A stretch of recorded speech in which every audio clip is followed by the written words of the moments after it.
যারা মায়েদের গায়ে হাত তোলে তাদের কাছে মায়েদের জানমাল নিরাপদ নয়। যারা চাঁদা আদায় করার জন্য পাথর দিয়ে মানুষ মারে তারা কখনো মানুষের নিরাপত্তা দিতে পারে না। ক্ষমতায় যাওয়ার আগে ঘাট দখল, বাস স্ট্যান্ড দখল, বালুঘাট দখল, ফেরিওয়ালা বাদামওয়ালার কাছ থেকে যারা চাঁদা নেয়, হিন্দুদের বাড়িঘর দখল করে, তারা কি করে মানুষের নিরাপত্তা দেবে? ফলে 11 দল জামাত ইসলামী সহ আমরা অঙ্গীকার করেছি 54 বছরের শাসনে সবাই দুর্নীতি করেছে, দলীয়করণ করেছে, অর্থনীতিতে লুটপাট করেছে, ভিন্ন মতকে দমন করেছে, ন্যায় বিচারকে ক্ষতিগ্রস্ত করেছে। আমরা ইসলামী চেতনা, মুক্তিযুদ্ধের চেতনা, জুলাইয়ের চেতনা ধারণ করে সংগ্রামী নেতা ডাক্তার শফিকুর রহমানের নেতৃত্বে একটি নতুন বাংলাদেশ আমরা গড়ে তুলব, একটি মানবিক বাংলাদেশ গড়ে তুলব, যে বাংলাদেশে ক্ষুধা, দারিদ্র, নিরন্ন, অন্নহীন, বস্ত্রহীন, ক্ষুধার্ত মানুষের হাহাকার থাকবে না, ইনসাফপূর্ণ বাংলাদেশ প্রতিষ্ঠিত হবে। সেই লক্ষ্যে 11 দলের যার যেখানে প্রতীক, খুলনাতে আমাদের 6টি আসনের 5টি আসনের প্রতীক দাঁড়িপাল্লা, আর 1টি আসন রূপসা, দিঘলিয়ায়, হাতগড়ি। আমরা এই সব প্রতীকে ভোট দিয়ে 11 দলের প্রার্থীকে আমরা বিজয়ী করব।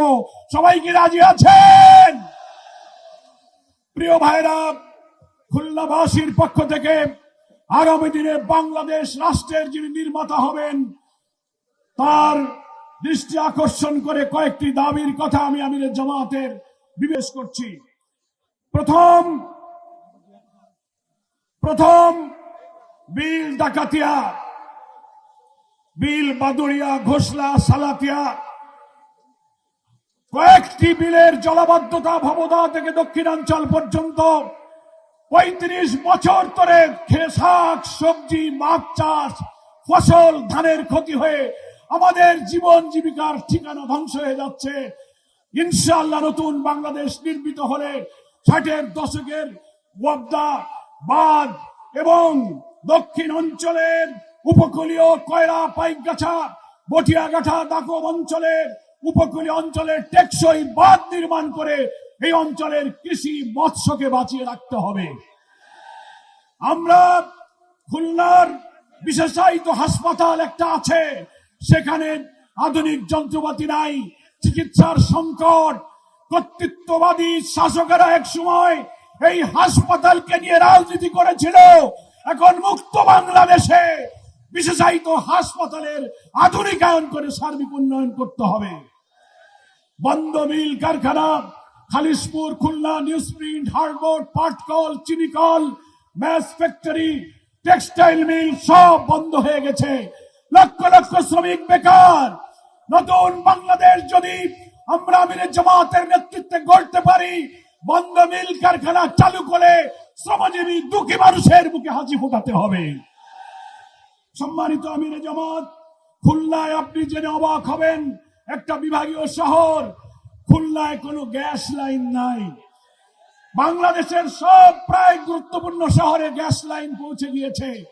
আমাদের খুলনায় পাইপলাইনের মাধ্যমে গ্যাস সরবরাহের দাবি আমাদের দীর্ঘদিনের। আশা করি আপনার নেতৃত্বে দক্ষিণ অঞ্চলে পাইপলাইনের মাধ্যমে গ্যাস সরবরাহ শুরু হবে। আরেকটি গুরুত্বপূর্ণ হলো, আপনি নিজেই জেনে বিস্মিত হবেন, বাংলাদেশের একমাত্র বিভাগীয় শহর হচ্ছে খুলনা, পুরাতন বিভাগীয় শহর, যে বিভাগীয় শহরে কোনো বিমানবন্দর নাই। আমাদের এখানে এয়ারপোর্ট না থাকায় মোংলা বন্দর, ব্যবসা বাণিজ্য, আমদানি রপ্তানি, বিদেশি পর্যটকেরা ঢাকা থেকে খুলনায় আসতে কষ্ট হয়।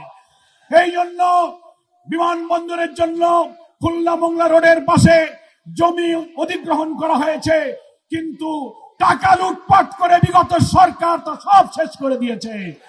নতুন বাংলাদেশের স্থপতি হিসেবে আপনার কাছে আমাদের দাবি থাকবে, খুলনায় একটি আধুনিক বিমানবন্দর নির্মাণ করতে হবে। সর্বশেষ, সুন্দরবন হচ্ছে একটি ওয়ার্ল্ড হেরিটেজ। এটাকে আধুনিক পর্যটন কেন্দ্র বানিয়ে বিশ্বের পর্যটকদেরকে আকর্ষণ করার মতো এই সম্পদকে বাঁচিয়ে রাখার জন্য আপনার নেতৃত্বে